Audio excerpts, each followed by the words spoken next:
नमस्कार, news room में आप सभी का स्वागत है। बढ़ती वैश्विक चुनौतियों के बीच भारत की तीनों सेनाएं हर परिस्थिति का सामना करने के लिए खुद को तैयार रख रही हैं और अपनी क्षमताओं को तेजी से बढ़ाने पर भी जोर दे रही हैं। इस क्रम में भारतीय सेना के शीर्ष कमांडरों के सम्मेलन में जहां सुरक्षा स्थिति की समीक्षा कर आगामी चुनौतियों से निपटने की रणनीति बनाई गई, वहीं नौसेना अब तक का सबसे बड़ा संयुक्त अभ्यास करने जा रही है। दूसरी ओर वायुसेना ने भी अपने कमांडरों का सम्मेलन बुलाया है, जिसमें तैयारियों की समीक्षा की जाएगी। हम आपको यह भी बता दें कि रक्षा मंत्री राजनाथ सिंह ने तीनों सेनाओं को हर स्थिति का सामना करने के लिए खुद को हमेशा तैयार रखने के लिए भी कहा है। जहां तक भारतीय सेना के शीर्ष कमांडरों के सम्मेलन की बात है, तो आपको बता दें कि सभी ने उभरते खतरों और चुनौतियों के मद्देनजर सैन्य बल को भविष्य के लिए तैयार रखने के तरीकों पर ध्यान केंद्रित करने के अलावा रूस यूक्रेन युद्ध और इजराइल हमास संघर्ष से प्रासंगिक सबक लेने के लिए 5 दिवसीय सम्मेलन में विचार विमर्श किया।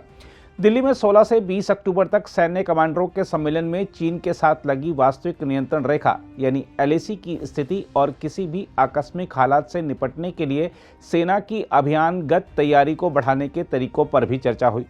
अधिकारियों ने बताया कि सैन्य कमांडरों ने वर्तमान और उभरते सुरक्षा परिदृश्यों पर विचार मंथन किया और भारतीय सेना की अभियानगत तैयारियों की समीक्षा की। इसके साथ ही उन्होंने सैन्य बल की संगठनात्मक संरचनाओं और विकसित प्रशिक्षण व्यवस्थाओं के बुनियादी पहलुओं पर भी चर्चा की। हाल में सिक्किम में हिमनद झील के टूटने और उसके बाद अचानक आई बाढ़ के अलावा ऐसी स्थितियों में बेहतर कदम उठाने के लिए तंत्र स्थापित करने को लेकर ध्यान केंद्रित करने पर भी विचार विमर्श किया गया। अब आपको बता दें कि सैन्य कमांडरों का सम्मेलन शीर्ष स्तरीय कार्यक्रम है जो हर साल अप्रैल और अक्टूबर में आयोजित किया जाता है। यह सम्मेलन विचार विमर्श के लिए एक संस्थागत मंच है जो भारतीय सेना के लिए महत्वपूर्ण नीतिगत निर्णय लेने में परिणत होता है। अधिकारियों ने कहा कि सैन्य नेतृत्व ने भारतीय सेना के लिए प्रशिक्षण के संबंध में भी चर्चा की, जिसमें खतरों और संघर्षों के उभरते परिदृश्य के अनुरूप सैन्य बल को भविष्य के लिए तैयार रखने की कवायद शामिल है।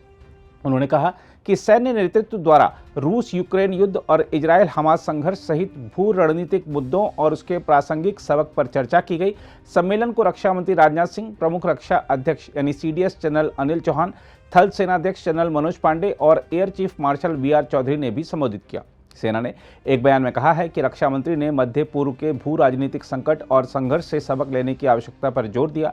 रक्षा मंत्री राजनाथ सिंह ने सेना की अभियान संबंधी तैयारियों के उच्च मानकों के लिए उसकी तारीफ की और कहा कि युद्ध संबंधी तैयारी एक सतत प्रक्रिया होनी चाहिए और सेना को हमेशा अनिश्चितताओं के लिए तैयार रहना चाहिए। सेना के शीर्ष कमांडरों को संबोधित करते हुए राजनाथ सिंह ने पूर्वी लद्दाख के हालात का जिक्र किया और किसी भी आकस्मिक स्थिति से प्रभावी तरीके से निपटने के लिए सेना पर पूरा विश्वास जताया। उन्होंने यह भी कहा कि विवाद के शांतिपूर्ण समाधान के लिए दोनों पक्षों के बीच वार्ता सभी स्तरों पर जारी रहेगी। रक्षा मंत्री ने सीमा सड़क संगठन यानी बीआरओ के प्रयासों की सराहना की, जिसने कठिन परिस्थितियों में काम करते हुए पश्चिमी और उत्तरी दोनों सीमाओं पर सड़क नेटवर्क में अतुलनीय सुधार किया है। रक्षा मंत्री ने कहा कि वर्तमान जटिल और कठिन वैश्विक परिस्थितियां वैश्विक स्तर पर सभी को प्रभावित करती हैं। उन्होंने सेना के शीर्ष अधिकारियों का आह्वान किया कि अप्रत्याशित स्थितियों के अनुरूप योजना तैयार करें, रणनीति बनाएं और निपटने की तैयारी करें। उन्होंने कहा कि गैर परंपरागत युद्ध भविष्य के पारंपरिक युद्धों का हिस्सा होगा और दुनिया के विभिन्न क्षेत्रों में हो रहे संघर्षों में भी यह स्पष्ट रूप से प्रदर्शित हो रहा है। रक्षा मंत्री ने कहा कि आत्मनिर्भरता के माध्यम से हर जवान के लिए शस्त्रों का आधुनिकीकरण सरकार के ध्यान देने वाला प्रमुख बिंदु है।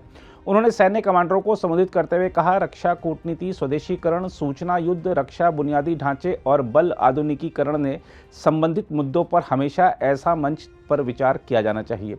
राजनाथ सिंह ने कहा कि राष्ट्र को अपनी सेना पर गर्व है और सरकार सेना सुधार और क्षमता आधुनिकीकरण की राह पर आगे बढ़ने में मदद करने के लिए प्रतिबद्ध है।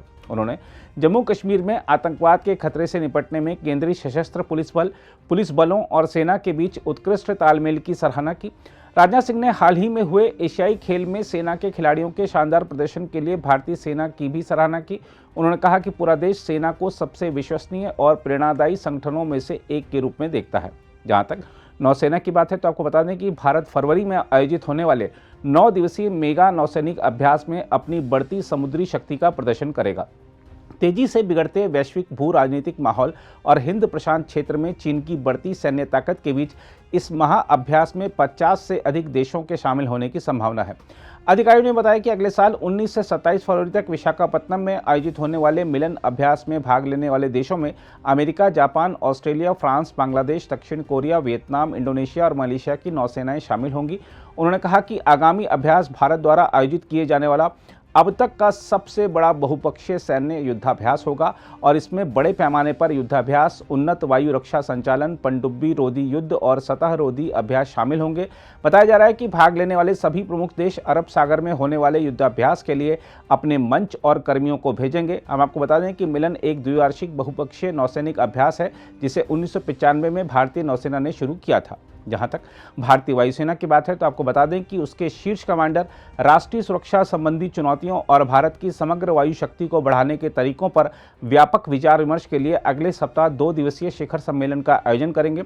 शिखर सम्मेलन के दौरान चीन और पाकिस्तान के साथ सीमा पर सुरक्षा हालात की व्यापक समीक्षा किए जाने की भी संभावना है। भारतीय वायुसेना के कमांडरों की एक कॉन्फ्रेंस 26 और 27 अक्टूबर को दिल्ली में होगी। रक्षा मंत्री राजनाथ सिंह और प्रमुख रक्षा अध्यक्ष जनरल अनिल चौहान सहित अन्य शीर्ष अधिकारी इस मौके पर कमांडरों को संबोधित करेंगे। सम्मेलन में कमांडर अपनी लड़ाकू क्षमताओं को बढ़ाने के उद्देश्य से भविष्य के लिए भारतीय वायुसेना की योजनाओं पर व्यापक विचार विमर्श करेंगे।